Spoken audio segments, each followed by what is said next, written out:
nandito lang ang mabibigyan ng premyo. Yung mga umuwi, forfeited. Hindi na anak kasi wala siya dito. Ang mabibigyan lang ng premyo yung nandito. Kasi hindi nga, yun ang rule nila, ha? Ipaliwanag niyo sa kanila.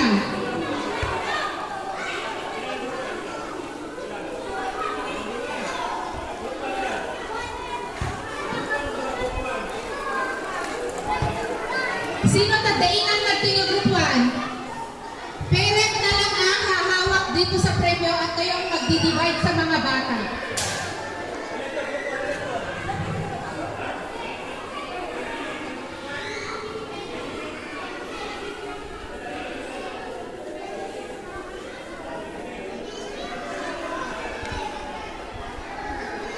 Oh, tag 65 pesos.